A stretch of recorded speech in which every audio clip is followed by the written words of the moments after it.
प्रयागराज में पहुंचे उत्तर प्रदेश के मुख्यमंत्री योगी आदित्यनाथ, विपक्ष को जमकर घेरा।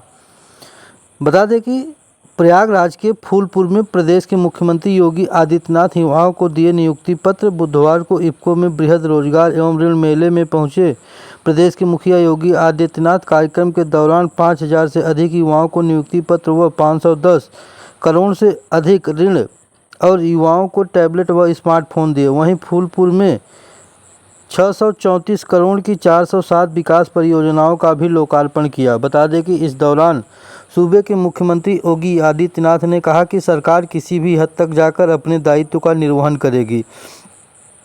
मिशन रोजगार के अंतर्गत प्रयागराज जनपद के फूलपुर विधानसभा क्षेत्र में 5000 से अधिक युवाओं को नियुक्ति पत्र एवं विद्यार्थियों को स्मार्टफोन एवं टैबलेट वितरण किया गया। इस अवसर पर विभिन्न परियोजनाओं के लाभार्थियों को ऋण वितरण व सहायता राशि के अंतर्गत साथ ही साथ 407 विकास परियोजनाओं का लोकार्पण व शिलान्यास किया गया।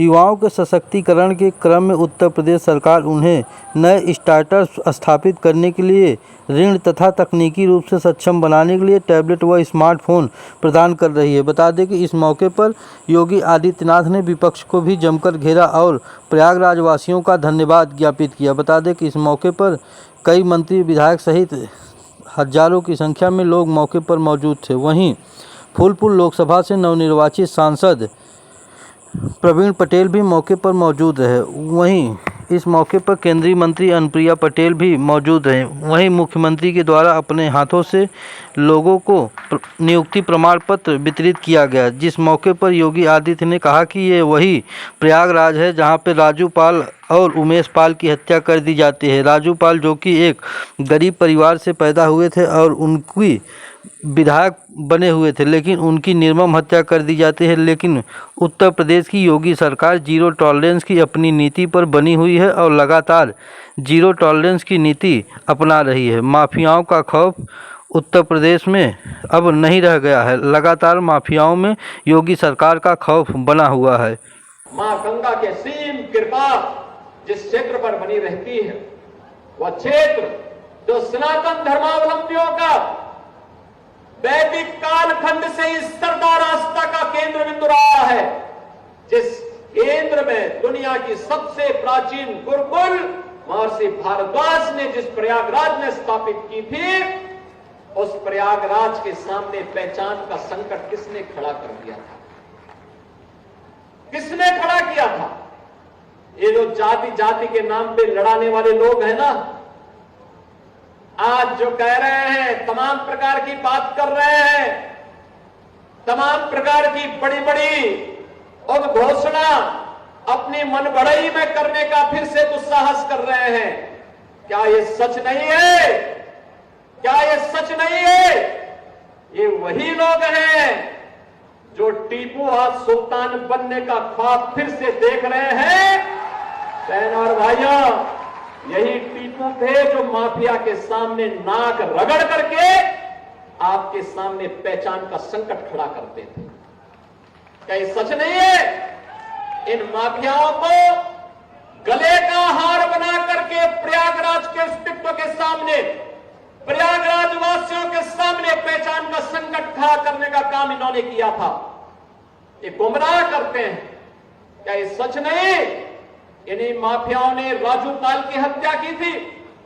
राजू पाल एक गरीब परिवार से थे। राजू पाल एक गरीब परिवार से थे, विधायक बने थे, लेकिन किस निर्ममता के साथ उनकी हत्या हो गई थी।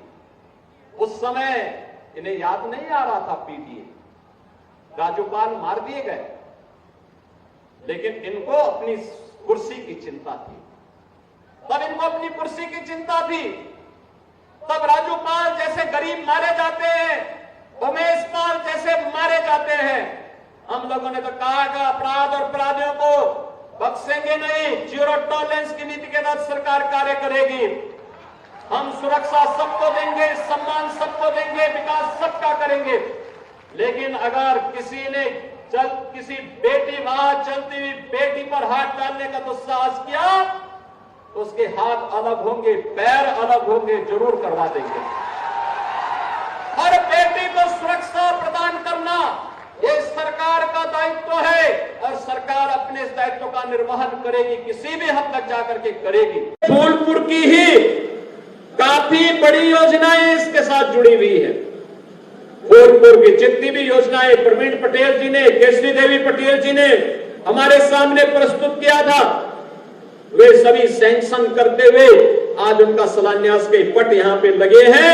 गांव में लगेंगे, एक समय सीमा के अंदर एक कार्य भी पूरे होंगे और फूलपुर फिर से अपने फूल की तरह कमल का फूल खिलता हुआ यहां दिखाई दे, इसकी अपेक्षा के साथ आज हम सब आपके बीच में यहां पर उपस्थित हुए हैं।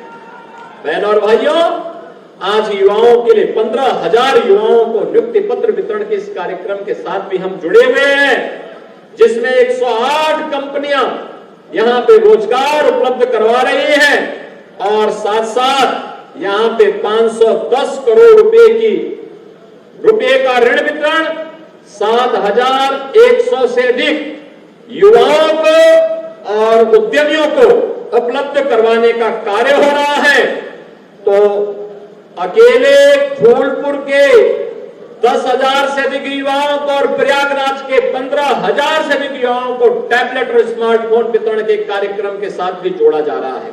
तो अपनी कुर्सी की चिंता थी, तब इनको अपनी कुर्सी की चिंता थी, तब राजू पाल जैसे गरीब मारे जाते हैं, उमेश पाल जैसे मारे जाते हैं। हम लोगों ने तो कहा कि अपराध और अपराधियों को बख्शेंगे नहीं, जीरो टॉलरेंस की नीति के तहत सरकार कार्य करेगी। हम सुरक्षा सबको देंगे, सम्मान सबको देंगे, विकास सबका करेंगे। लेकिन अगर किसी ने किसी बेटी वहां चलती हुई बेटी पर हाथ डालने का दुस्साहस किया तो उसके हाथ अलग होंगे, पैर अलग होंगे, जरूर करवा देंगे। हर बेटी को सुरक्षा प्रदान करना ये सरकार का दायित्व है और सरकार अपने इस दायित्व का निर्वहन करेगी, किसी भी हद तक जाकर के करेगी। हर व्यापारी को सुरक्षा प्रदान करना हमारा कार्य है और सरकार किसी भी हद तक जाकर के सुरक्षा भी देगी, उन्हें सम्मान भी देगी। हर नागरिक को सुरक्षा प्रदान करना, हर बहन और हर बेटी की सुरक्षा करना इस सरकार का कार्य है, सरकार उसको भी करेगी। और तब भी मैंने कहा था, माफिया अगर सिर उठाने का दुस्साहस करेगा तो उसको मिट्टी में मिलाने का काम भी सरकार करेगी। और बहनों और भाइयों, आज मैं आपसे कहने के लिए आया हूं, ये जो बड़ी बड़ी घोषणाएं कर रहे हैं, ये वही लोग हैं जिन माफियाओं के सामने आज कभी नाक रगड़ा करते थे, उनके सामने, दंगाइयों के सामने नाक रगड़ा करते थे। अरे बुलडोजर चलाने के लिए हिम्मत चाहिए, हिम्मत। ये दंगाइयों के सामने और माफियाओं के सामने